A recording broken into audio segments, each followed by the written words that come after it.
দেখবে কি করে ওরা।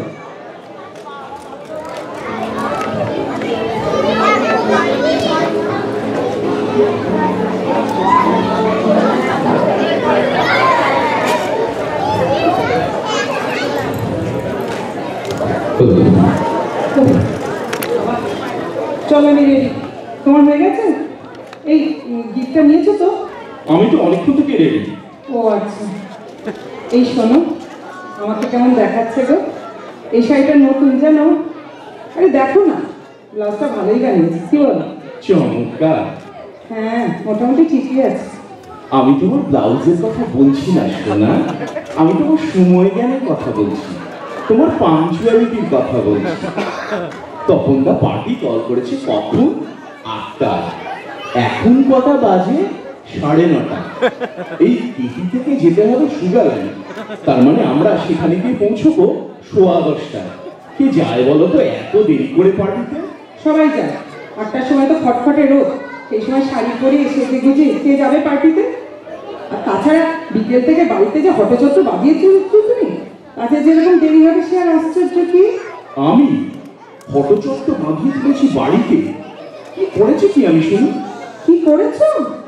একবার শুরু করলে কোথায় ব্যাংকের চেক বই, কোথায় ব্যাংকের চেক বই, সেটা নাকি আমি হারিয়েছি। তারপর সেটা খুঁজে বের করে আনো তোমার স্টাডি থেকে, সেখানে তুমি ছাড়া দ্বিতীয় কেউ যায় না। তারপরে চাচাতে শুরু করলে যে তুমি তোমার ডিসকভার কার্ড খুঁজে পাচ্ছ না। সেটা কোথা থেকে আমি ডিসকভার করলাম? তোমার ল্যাপটপের তলা থেকে। আরে সে তো কাল অনলাইনে একটা বই কেনার সময় ক্রেডিট কার্ডটা নিয়ে গিয়েছিলাম, কি করে যে সেটা ল্যাপটপের তলায় ঢুকে গেল কে জানে। ওই রকমই তো, কিছু হারাতে তো তোমার জুড়ি নেই, কিন্তু সেই সব জিনিস খুঁজে বের করতে করতে আমার জীবনের অর্ধেক সময় বেরিয়ে গেল। যত সব নেলা খাবার লোকজন আমার কপালেই জিতেছে। আমি মেলা খেপা, তাই নাকি?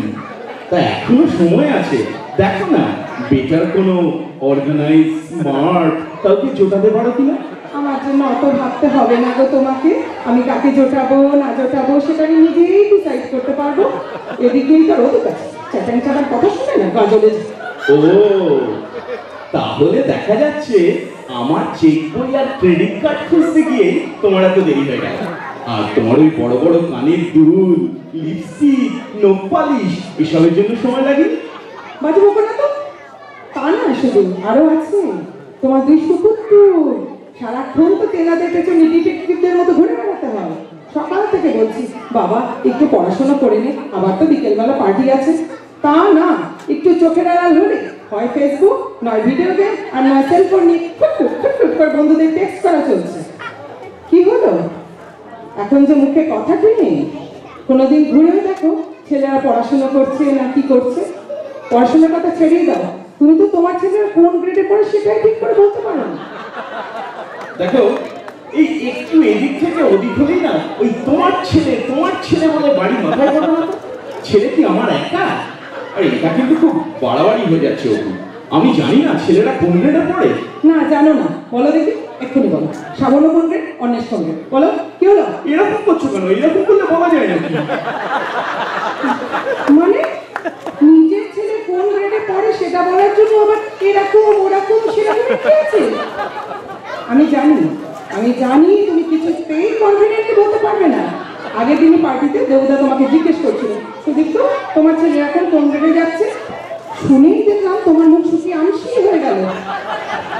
হ্যাঁ, এই মানে এই একজন সেখানে উঠলো, না মানে এইটে যাবে, আর একজন না ইয়ে দেবদা জানো 10 কমপ্লিট করলো, না এইবার মনে হয় না 9 যাবে। বলেই তুমি ওখান থেকে ভোকারটা হয়ে গেলে। দেবদা দেখলাম হতভম্ব হয়ে তোমার দিকে তাকিয়ে।